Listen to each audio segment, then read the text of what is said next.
Mucho han hablado de las brujas de Salem, desde libros, historietas, series de televisión y películas. Pero, ¿conoces realmente la historia? La historia de las brujas de Salem. Bienvenidos a Historia Video. Hoy les traemos un relato fascinante y sombrío sobre uno de los episodios más oscuros y controversiales en la historia de la América colonial. Los juicios de brujas de Salem, un evento que dejó una marca profunda y duradera en la sociedad estadounidense. Todo comenzó en el frío invierno de 1692, en Salem Village, una pequeña localidad de Massachusetts. En ese entonces, la vida en Salem estaba estrictamente controlada por las rígidas normas puritanas. Los colonos que llegaron a esta región buscaban construir una sociedad que reflejara sus ideales religiosos, un lugar donde el bien y el mal fueran absolutos y la disciplina moral fuera la base de cada hogar. Era una comunidad pequeña, cerrada, donde cada miembro vigilaba a sus vecinos y cualquier desviación de las normas era vista como una amenaza no solo para el individuo, sino para la integridad de toda la comunidad. La religión era el centro de la vida en Salem. En cada hogar se recitaban oraciones diarias y las actividades cotidianas estaban impregnadas de un sentido de vigilancia constante contra el pecado y la tentación. En la mente de los habitantes, Satanás era una figura real y activa, siempre al acecho, buscando el momento perfecto para tentar a los puros y desviar sus almas del camino recto. Este temor al mal desconocido, alimentado por sermones en la iglesia y por las enseñanzas de los líderes religiosos, generó una atmósfera de paranoia latente que rápidamente se transformaría en una tormenta de acusaciones y condenas. La historia de los juicios comienza en la casa de uno de los líderes religiosos de Salem, el reverendo Samuel Parris. En febrero de 1692, la hija del reverendo, Betty Parris, de 9 años, y su sobrina Abigail Williams, de 11, comenzaron a comportarse de una manera que desconcertó a todos.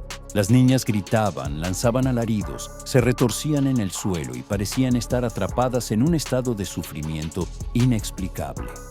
Los testigos afirmaban que sus cuerpos se movían de formas antinaturales y a veces parecían hablar en lenguas extrañas. El comportamiento de las niñas fue atribuido rápidamente a un acto de brujería. Los médicos de la época, al no encontrar ninguna explicación física para sus síntomas, concluyeron que debían estar bajo el maleficio de fuerzas oscuras. En un contexto como el de Salem, donde las creencias en lo sobrenatural eran tan fuertes, esta conclusión no resultaba inverosímil. Al contrario, encajaba perfectamente con las creencias de la comunidad. Y la noticia de que algo maligno estaba ocurriendo en la casa del reverendo Parris rápidamente se extendió entre los habitantes de Salem. Las niñas, al ser interrogadas, acusaron a 3 mujeres de ser las causantes de sus padecimientos.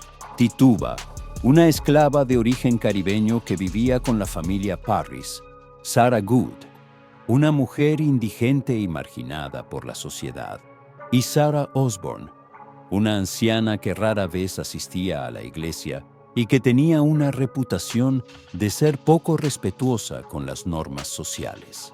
Estas mujeres, por sus características y por su situación dentro de la comunidad, se convirtieron en chivos expiatorios perfectos en medio de la paranoia que comenzaba a surgir. Tituba, en particular, era una figura exótica y misteriosa para los habitantes de Salem. Provenía de una cultura diferente y hablaba de leyendas y prácticas que resultaban completamente extrañas para los puritanos. Se dice que Tituba confesó haber practicado magia, describiendo encuentros con figuras sombrías y criaturas misteriosas, lo cual alimentó aún más las sospechas y temores de los habitantes. Sin embargo, algunos historiadores sugieren que su confesión pudo haber sido forzada bajo amenaza o coacción, ya que estaba en una posición vulnerable y sabía que una negativa podría haber significado su condena inmediata. Con el testimonio de Tituba y las acusaciones de las niñas, el pánico comenzó a crecer. La idea de que había brujas infiltradas en la comunidad sembró un miedo profundo en Salem. En un intento de erradicar el mal, la comunidad empezó a señalar a cualquier persona que mostrara comportamientos extraños tuviera enemistades con alguien en posición de acusar. A medida que las acusaciones se multiplicaban, los lazos de confianza en la comunidad se rompieron y nadie estaba a salvo. Padres acusaban a sus hijos, esposas a sus esposos y vecinos se volvían contra vecinos. La situación llegó a tal punto que en junio de 1692 se estableció un tribunal especial para juzgar los casos de brujería. El tribunal estaba encabezado por figuras prominentes, como el juez Samuel Sewall y el juez William Stockton, quienes creían que estaban cumpliendo con un deber divino al juzgar y castigar a los culpables. Sin embargo, la manera en que se llevaron a cabo estos juicios distaba mucho de la justicia. La evidencia utilizada era lo que se llamaba testimonio espectral, en la que los jueces aceptaban visiones o sueños como pruebas de culpabilidad.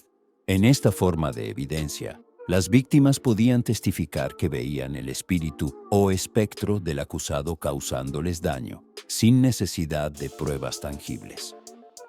En el transcurso de los siguientes meses, más de 200 personas fueron acusadas de brujería, de las cuales 20 fueron ejecutadas. La mayoría de las víctimas eran mujeres, aunque algunos hombres también fueron arrastrados a la tragedia.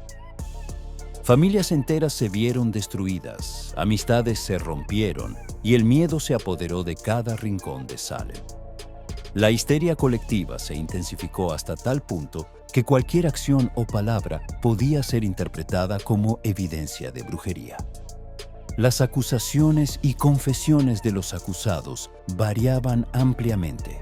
Bajo la presión de los interrogatorios y el temor a ser ejecutados, algunos de los acusados confesaron haber practicado brujería y señalaron a otros para tratar de salvarse. Otros se mantuvieron firmes en su inocencia, negando cualquier relación con el mal y enfrentando la muerte con dignidad. Uno de los casos más trágicos fue el de Giles Corey, un anciano de más de 80 años que fue aplastado hasta la muerte con piedras por negarse a declarar en el tribunal. Su muerte se convirtió en un símbolo de resistencia y dignidad en medio del caos. Mientras tanto, la paranoia no se limitaba solo a los acusados y al tribunal. La sociedad entera de Salem estaba en estado de alerta. Se propagaron rumores de aquelarres en los bosques cercanos y de pactos con fuerzas oscuras que buscaban apoderarse de la comunidad. Cada rincón del pueblo parecía ocultar una amenaza invisible, y la gente vivía en constante miedo a ser la próxima víctima de una acusación. Nadie estaba a salvo de la sospecha, y la atmósfera de desconfianza se volvía cada vez más opresiva. Sin embargo, a medida que pasaban los meses, algunos miembros de la comunidad comenzaron a cuestionar la validez de los juicios. Líderes religiosos y figuras influyentes comenzaron a expresar dudas sobre la veracidad de las acusaciones y sobre la justicia de los métodos utilizados. La intervención de estos líderes, que denunciaron los excesos y el uso del testimonio espectral, fue crucial para detener la locura que se había apoderado de Salem. Finalmente, en octubre de 1692, el gobernador de Massachusetts, William Phips, disolvió el tribunal especial y ordenó la liberación de los prisioneros. Los juicios de las brujas de Salem terminaron, pero el daño ya estaba hecho. La comunidad quedó marcada por la tragedia, y las familias de las víctimas llevaron el peso de la injusticia durante generaciones. Salem pasó de ser un símbolo de piedad religiosa a un recordatorio de los peligros de la intolerancia y de la histeria colectiva. Los juicios se convirtieron en una advertencia sobre lo que puede suceder cuando el miedo y la ignorancia se imponen a la razón y la justicia. Hasta aquí este video. Gracias por quedarte hasta el final. Hasta pronto.